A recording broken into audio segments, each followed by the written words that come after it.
Welcome on this fifth webinar of the SWinG project. That's a pleasure to welcome you all. And I'm really excited and beyond thrilled to go into this webinar because we're welcoming someone very special to my heart and to this project. So this webinar is named Prepare to Launch. There is so many things to say about it. I'm not going to say all of it, but I hope, Ash, you will forgive me to make a kind of pun on it because, well, obviously, we're looking into the collaboration between US and Europe, and that's also one of these bridges that we're creating through the project. And Prepare to Launch is also showing up what the mentees are preparing, and we are so happy to support them in this journey.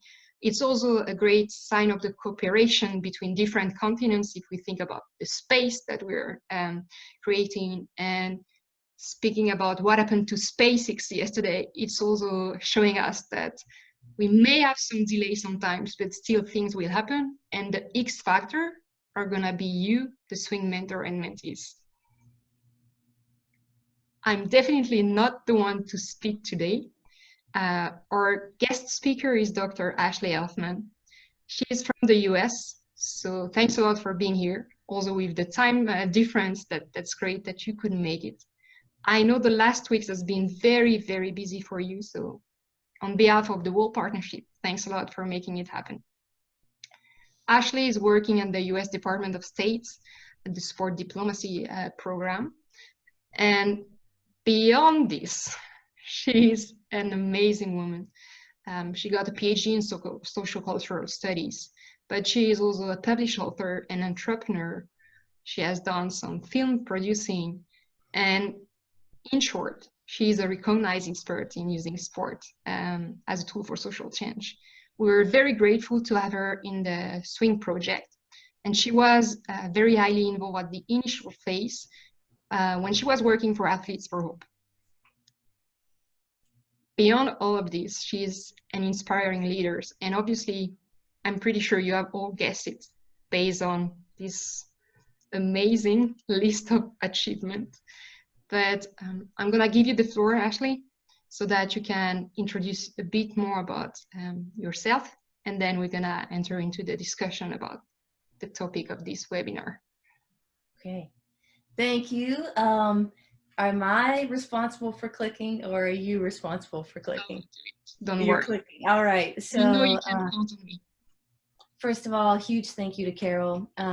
It's not just for inviting me to speak today and to meet all of you all who I think are so inspiring. You know, I'm trying to keep up with it from across the pond, and it's just an amazing project. And so, Carole, for your vision and your heart and your passion and innovation, thank you for just the whole program at large, but then also the opportunity to meet all of these incredible women today. So, you know, I always think it's important whenever you're going to speak about something that you know, a little bit of the backstory about who I am and how I came to this topic and why it's important to me. And so I put together a few images, some more embarrassing than others, but I just wanted to start with, this is me in the left corner. My roots, I grew up in West Virginia, which is a state in the United States that's usually last in just about everything, from obesity to incarceration to education levels to infrastructure, drug use. You know, when you think about who's number 49 or number 50 in the United States, it's usually us. And I come from a place that's one of the smallest towns in that state, so a booming metropolis of about 800 people. We got our first stoplight when I was 17. It was a big deal, so we had a parade about it.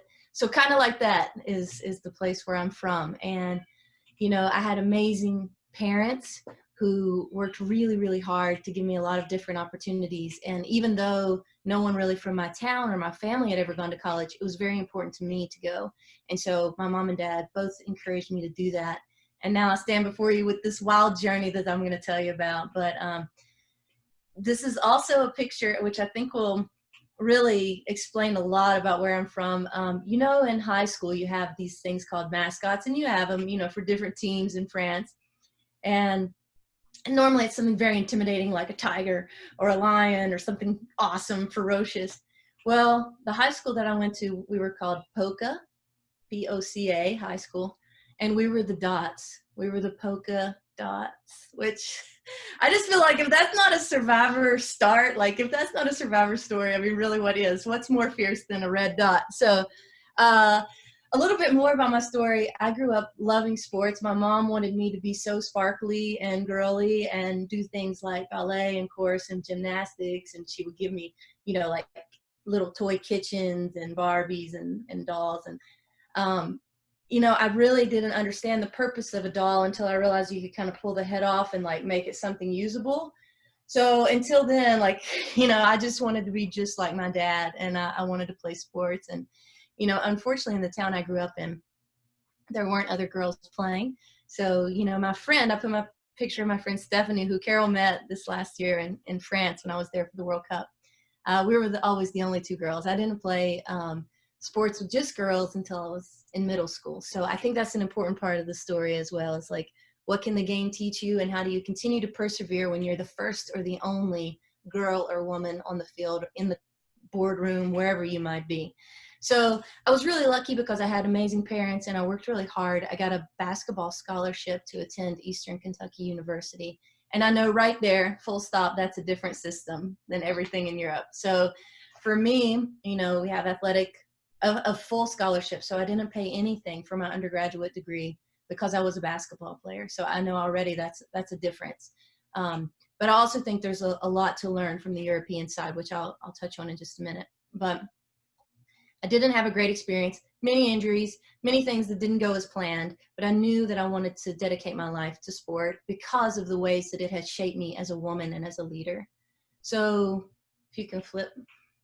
I've been really lucky. I started out in 2005. I went on a women's basketball exchange to Wuhan, China, which, what an interesting city and town to talk about right now, Wuhan. But it really changed my life because for me, that's when I learned that this basketball, this rubber ball was such a conduit for something so much bigger than the game. And, you know, that I could be there in systems that are so different. So capitalism versus communism, or Buddhism versus Christianity, or however you wanted to pit our countries against one another. It was this ball that really made me understand that as women, we have so many more similarities than differences, that no matter where I've traveled in the world, no matter what context I've been in, yeah, it's different, but the challenges for women are largely the same. And so, you know, I've been so lucky to come from a place like Polka, West Virginia, and go to China, to Israel, where I worked with, I wrote my master's thesis on a peace camp that we organized between Israeli and Palestinian girls. 37 girls, first time they had met the other because of the physical separation of the wall.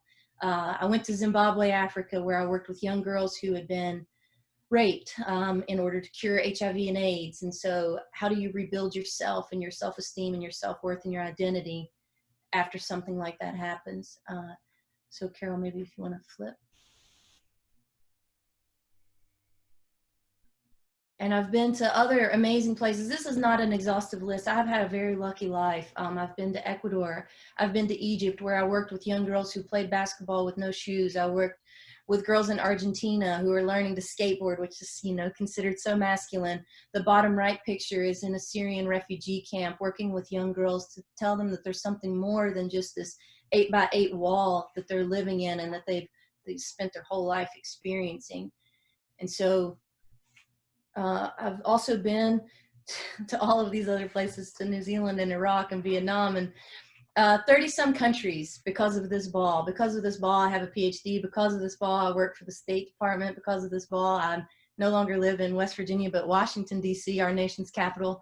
Because of this ball, I got invited to this project to work with all of you all. And so I'm very thankful for the role of sport in my life and the ways that it has shaped me.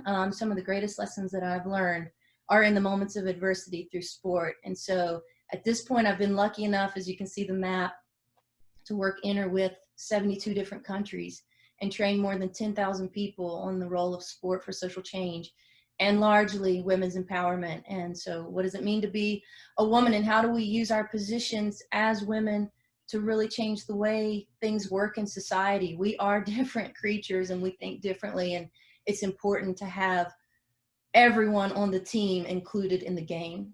And so I'm very thankful for these experiences. As you can see, not a lot of Europe, been to a lot of hot spots, but hot spots not like vacation, hot spots like conflict zones and post-disaster relief. But it's really been an amazing ride. I did go to Europe 2008 for a summer school in Denmark, and I also visited Berlin, Germany. And then last year I was with Carole for 3 weeks. I was in Lyon and Paris and Brussels, and wow, what an incredible experience. I was there for the World Cup. So, you know, you just never underestimate the power of sport and the way that it can bring us together as humans, as women. And Ash, we are so grateful that you are a part of this team. And I didn't know the things about polka and the dots, but it rings a bell because, you know, how stuck I am to connecting the dots, and it also resonates so much with you. So it's very funny. I thought, or also that then you came about Wuhan was the first city, so there was a sign about these dots, and you're connecting them all together. You just mentioned your experience of Europe. On this map, you can add Belgium, by the way, when we were in Brussels last year for the SWinG project meeting. Curious to hear from your perspective, what it meant to be part of such a European project and program. Also because it's the first time that there is an American partner within a sport project funded by the European Union. So it's simply of interest to hear from you, from your perspective, what you have learned or what you have experienced, and any feedback you would like to share on this SWinG experience so far. Yeah, well, so far it's been, I'm really amazed to watch how, you know, it's hard in the United States for us to work with partners because our country is huge, and so just proximity is difficult. I think it's amazing to see what power Europe can have collectively because of the proximity of the countries. That's first and foremost, is that we could just ride the train to Brussels and be there with the neighboring sisters and learn from a culture and context that's different. So that's helpful, I think. And I don't want to speak for all Americans. That's why I gave kind of my intro and my lens. But, you know, the sports system is very different. For us, you know, if you're a good basketball player, then your next step is to go to college, hopefully on a scholarship. And then your next step, as you see, I mean, we have professional women's sports, not a lot, but we have a few leagues that are surviving. I mean, the WNBA, our basketball league, has been around for over 20 years. So we do have a model and kind of an understanding, and I think an underlying foundation that, yeah, it's important for women to play sports. And most parents that you interview or ask would say, I would want my daughter to play as many sports as my son. And, you know, maybe in some places geographically in the United States, you would still have those kind of traditional values, or I want my daughter to only do this kind of sport and my son to only do this kind of sport. But I think, you know, largely, obviously, our women's soccer team is more popular than our men's team. So, and, you know, in most other places, that's kind of I guess, a masculine game. But I think that's one thing that's different, is that at the entry level, parents are all for the lessons and the values that sport can teach. But just like in any other country, as you continue to rise, there's what we call the broken rung. It's not necessarily about the glass ceiling, because in most industries, in most places in the United States, we've shattered the glass, and we have one. We have one in the boardroom. We have one CEO. We have one who's there. So the glass has, quote unquote, I guess, been cracked or shattered. But the problem is there's this broken rung. You have a lot of women who are extremely qualified. You know, I look at my friends who are kind of in this mid-range game, who have PhDs and lots of experience, and they're passed over. There's this rung from middle management to owning, to GM, to coach, to whatever at the highest levels, that's just broken. So we can't get to where we want to go, not because we don't want to go there, but because there's a rung that doesn't exist for us on that ladder. And so I think that's what's hard. In terms of the European system, we don't have elections. So I know that can have its own pros and cons, but I've learned a lot in terms of, you know, election and campaign strategies. And I don't know if it's more democratic or less democratic. I'm not really sure, because there's corruption here, there's corruption there. So I'm not really sure you know, which is the preferred system, because here, you know, it's just a lot of homogenous reproduction of promotion. It's like, oh, you look like me, you make me feel comfortable, therefore you get the promotion, therefore you are retained, therefore I'll put you in charge of these stretch assignments or these things that exist after work hours or weekend travel, and then you grow and then you get elevated. So here it's very much also about money, right? Like if you're going to own the team, you're going to have money, but how are you ever going to get money if you're just an entry-level administrative assistant female? So you're never going to acquire the wealth to own a team, because you can never get over the rung to have that kind of financial capital. So I think those are some of the differences that I've noticed. But I don't know, I can stop there if anybody has questions or whatever you need me to do, Carol. No, that's great. And definitely there's going to be time for question afterwards, so we can go deeper into it. And right now, I guess we're going to also hear from you, your lessons on leadership, what you have learned from sports. You will make me emotional with this picture, by the way, and you knew. But yeah. It makes me emotional too, but it's such a amazing reflection of the world. So prior to my work at the State Department, I ran a program called the Global Sports Mentoring Program. It's in its 8th year of existence. Carole participated in the program in 2017 and was such a light and just a light bulb in that space with her ideas and her energy and positivity and encouragement for the others that were there as well. And so you can see we had 17 women from, I think, 16 different countries maybe for this year. And so you have everyone from Uganda, Venezuela, Taiwan, Bolivia, China, Palestine, France, India, Brazil, Kosovo. So it's just incredible to see, you know, you think you come in with so many differences again, but the challenges were so similar.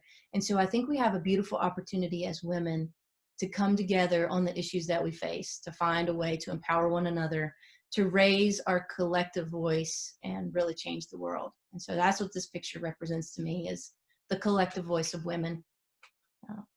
That's awesome.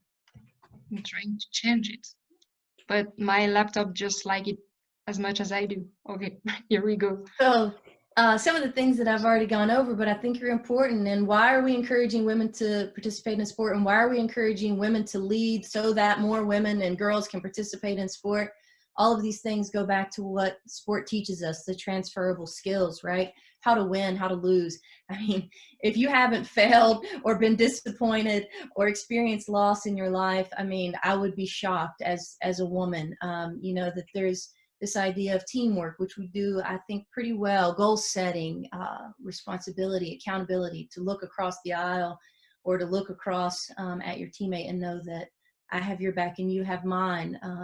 Perseverance. I've had 2 knee injuries, back injury, career-ending back injury. I've had a lot of things that haven't gone right in my life. I have a weird eye disease, so I can't judge distances. I have like a lot of things that just haven't exactly gone as planned, but I think it's that plan B that has, you know, led me to where I am. And so I think all of these times that I thought basketball was going to be taken from me in the way that I thought, which was playing professionally, has now led me like circuitously to being at the State Department and being able to empower so many more people than just in my own professional dream or career. So circle of life is not going circle, but circle up. Exactly. So I think what I've learned over the years, like I worked on the Global Sports Mentoring Program, and one lesson that I learned that I didn't mention, and I should have had a slide, is that how do we achieve success? Well, we always talked about the golden triangle. We talked about government, we talked about business, and we talked about civil society, the 3 entities really working together. And maybe that's an educational institution, maybe it's a nonprofit, whatever that may be, that those 3 entities have to come together and work holistically in order to create change. So we can talk more about that later in the Q&A, but it's something I didn't want to forget to mention. So what have I learned about women over the years? Well, we care about different issues, so that's why it's important to have us in the space. We think and communicate differently than men, just in basic sense. And I think, You know, I was also interested in the fact that a lot of studies have come out about emotional intelligence. It's kind of a buzzword in the US, but studies continue to show that we've consistently scored higher in 11 out of 12 emotional intelligence categories, except for risk, which is no real surprise. That's the 12th one. So maybe being a little risk averse. Bring alternative skills to leadership. We represent half the population. We are often primary caretakers, experiencing the needs of the young, the old, our parents, and ourselves all at the same time. So an empathy that maybe is hard to experience for others. And we contribute to the peace, prosperity, and stability of a country more than any other factor. So how women excel in society, if women are educated, if women lead, contributes more to the stability of a country and the prosperity of a country than almost any other factor. So that's been very interesting to me in my work at the State Department, and why I always knew intuitively we needed to empower women and include them. But now to see the stability on a macro scale of how important it is, and sport being a very male frontier, a lever for change. So sport and business and government being the lever in which women can intercede and then really change the way societies look. And that's awesome. And I'm just taking a few minutes for also the mentees to take it insights, because it can be a lot of reasons that they can use when they will step up for election to explain what they're bringing in terms of different perspective and what it makes sense. And now we're going into your insight into how we can own the space. How can women own the space, and how we can get ready to launch? So not lunch. I know it's lunchtime for you, but to lunch would be okay. Yeah, I'm okay with lunch. So yes, okay. So I wanted to talk about this time, this moment in time where we are with this, social distancing, right? Everyone knows, at least in the US, it's 6 feet apart, 2 meters, I guess. I tried to put something more universal as the picture. So 6 feet apart for us, but stay safe, create distance. But honestly, for women, hasn't this always sort of been the case, right? There's always been distance between where women are and where men are, where women want to be and what's permissible for them in society. There's always been this space, 6 feet of space, and a lifetime of trying to close the gap. And so yes, we could dwell on that. We could talk about how awful things have been with the pandemic. It's been horrible to watch people suffer and the things that have gone on. But I think in this space that's been created in the void of normal, it's really an opportunity to rewrite the future. It's an opportunity to really redefine what normal looks like. It's like the Earth's reset on all things, this forced pause to say, okay, what do I really value? What do I want this place to look like for my kids? What's really important to just stop being so busy long enough to breathe and slow down, to see where the world is headed and if you like it, and where your life is headed and if you like it. So in this space between what was and what is, I think it's time for all of us at SWinG to prepare to launch. So what does that mean in relation to the SWinG project? I think in relation to your efforts, in relation to your desire to be the first or the only woman in leadership in your organization, I would just say, full stop, you were created on purpose, with a purpose, for just a time as this, and there were no mistakes with that. You were given the skills and the passion and the desire, the things that are in your head that only you have learned, the things that make your heart beat, that you get up out of bed in the morning, the scars on your hands where you've served and loved and given and been broken and healed in only the ways that you have. Exactly you, created uniquely for this moment. So what can you do to be successful in SWinG? I came up with this acronym, LAUNCH. Might be cheesy, but let's roll. Number one, I think learn all you can. Not just from your mentor, but from the organizers of the program, from your peers, from the men and women who work at the place where you want to be elected. Learn about the culture of an organization by talking to the cleaning people, because how they are treated, people who have nothing to offer, CEOs, I think says a lot about the culture of a place. So I would encourage that. I would say dig in and do your homework. You only have this moment, this short moment. And yes, life is spinning, but it's always spinning. It's always spinning for me, at least. Make an appointment with yourself. Women, I think we have a hard time putting ourselves on our own calendar and not meeting the needs of every single other person, even the, you know, tangential neighbor who now suddenly needs you. So I think make your dreams a priority. So learn all you can and put yourself a place on your calendar, whether it's every day or every week. I think it's really important, and something that I've seen broad sweep across the world, 72 countries, women not making their own dreams a priority enough. So I would encourage that. I would say apply what you learn. I think this generation, we've taken in more information than every other generation combined. Like, we're inundated with stuff. I just told someone the other day, I'm like, I got to shut down all my social media. I can't keep up. I'm lost. And so I think it's important that we're great at asking questions. We put our hands up, we Google, we search, but then once we learn it, how do we apply it? We have to do it kind of in real time. Like, that's the cycle of pedagogy. We take information in, and then we hear it, we metabolize it in our soul and our heart, and then we do it, and then that's how we get better. So I think making time to apply what we're learning in real time and connect our head with our heart and our hands, I think, are really important in order to learn the information. So I would also encourage to take time to apply, not throughout the journey, not just at the end.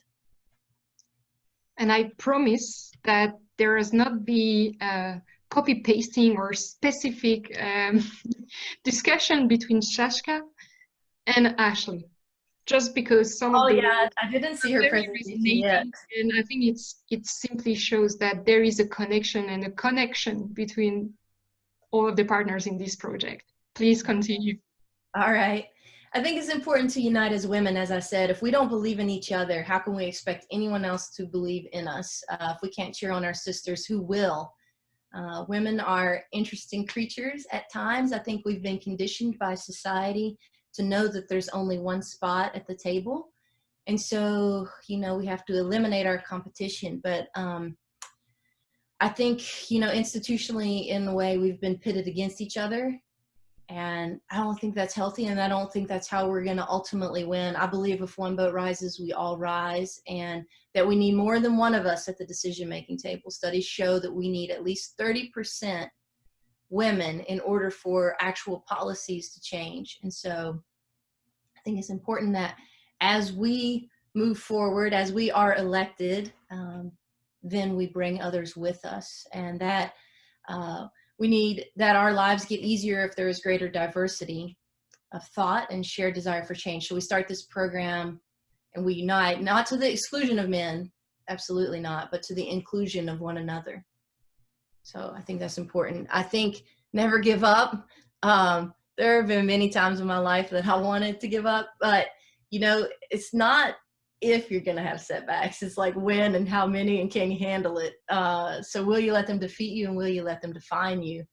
I've always been told that the comeback is greater than the setback, that in order for the arrow to fly, it has to first be pulled back, and there has to be a spark, a release, in order for it to go forward. And so, you know, it's that moment of disappointment or rejection or failure. The things that make us human are always the catalyst for making us different and making us grow. So it makes us better leaders.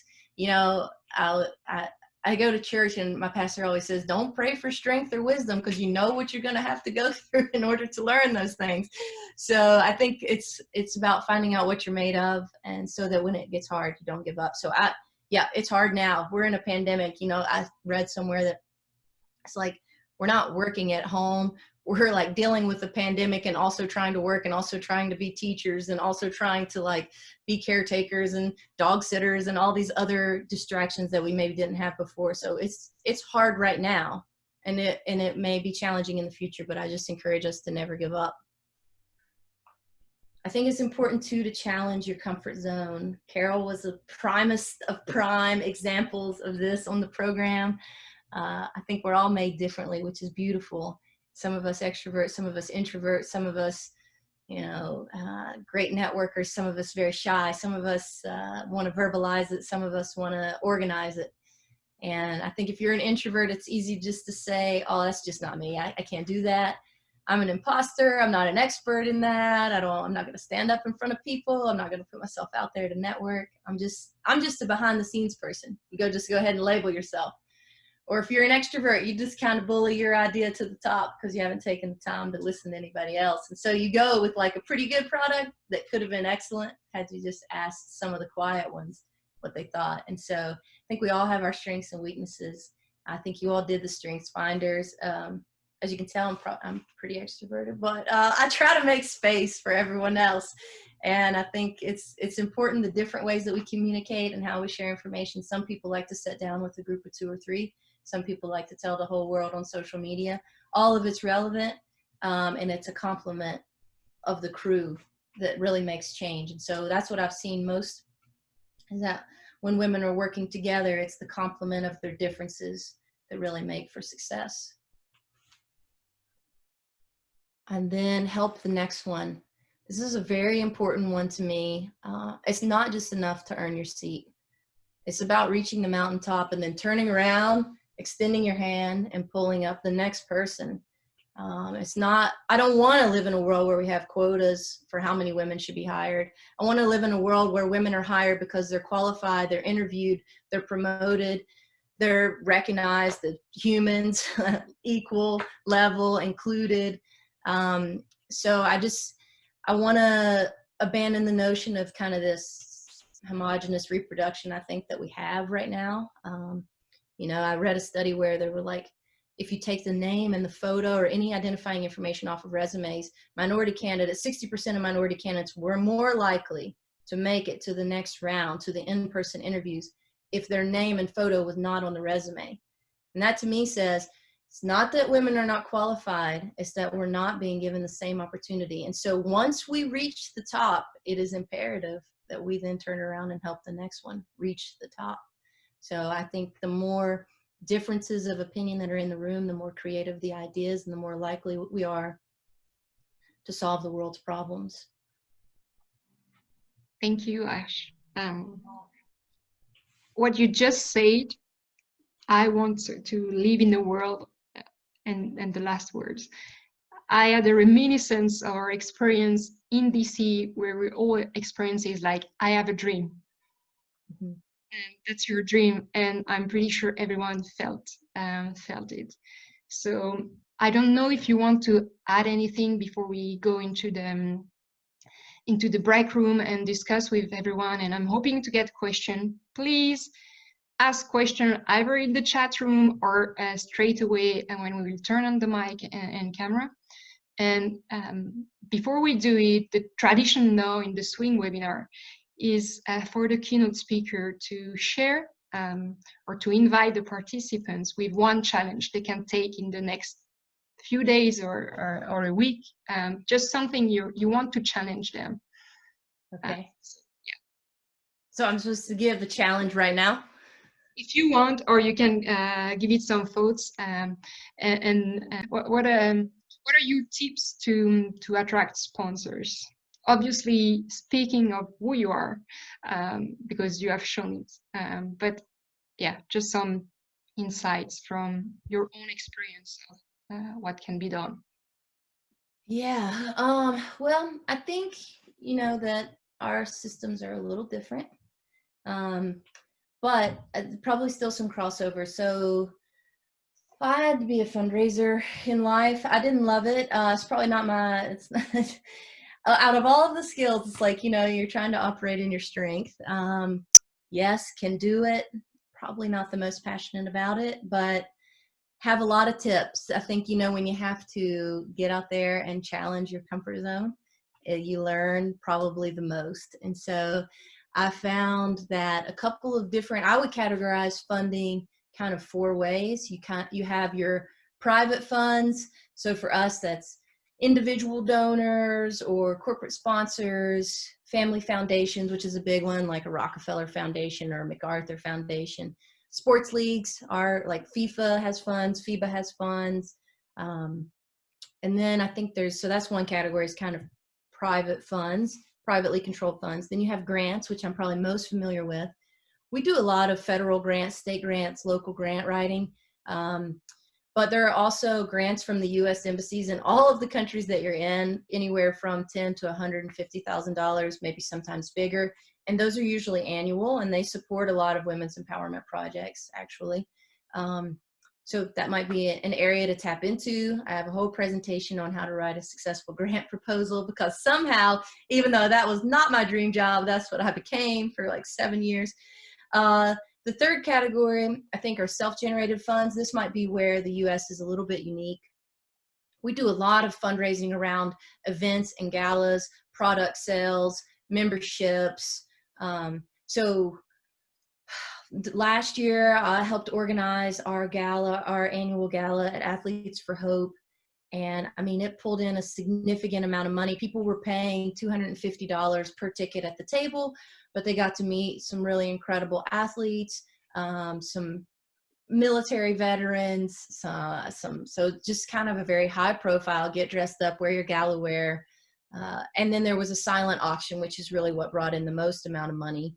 And that was working our networks for donations. So maybe like an autographed, I don't know, basketball from a really famous person like Jordan, or tickets to the Super Bowl, or whatever it might be, and then auctioning that off. And we made a good amount of money during the silent auction.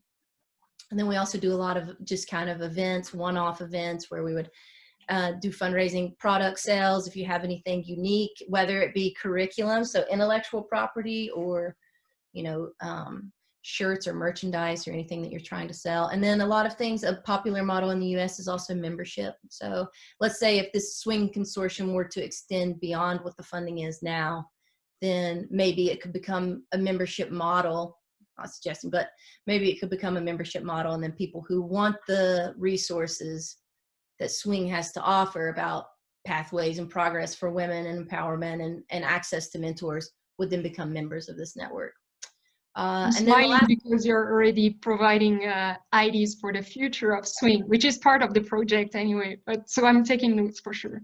Okay, I have your back always, Carole. So whatever you need.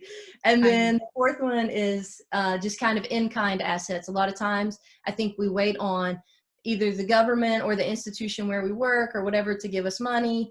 But it's not always money that you need. There's a lot of expertise. Like I've worked with many different organizations. I would say this is my expertise and probably my heartbeat, is how do I create something large scale that's really going to be meaningful for people, 4 hours a day, a week, whatever, and do it for free. That's more than generating funds, is how can I get people to donate their time, their energy, their expertise for free. So, you know, working with this organization to get, I don't know, chicken sandwiches, and this organization to provide the buses, like maybe this school will provide the buses, and this community center will give you the facility for free. And so I do a lot of that kind of thing. And I think that what's really important is that you don't always have to have money in order to be successful, but you have to have a proof of concept, a successful demonstration of what you can do with maybe very little funds. And then that's, I think, been the greatest attractor of sponsors for me, is like, okay, you pulled this off with no money and just 20 or 50 very committed university students. Imagine what this group could do if they had funds. And that's been the easiest sponsorship sell, is to force myself to do it without any money and then prove that the concept works. And I think there's a lot to often what we're asked to do is like, prove yourself. Yeah, there's a lot to definitely to learn from it.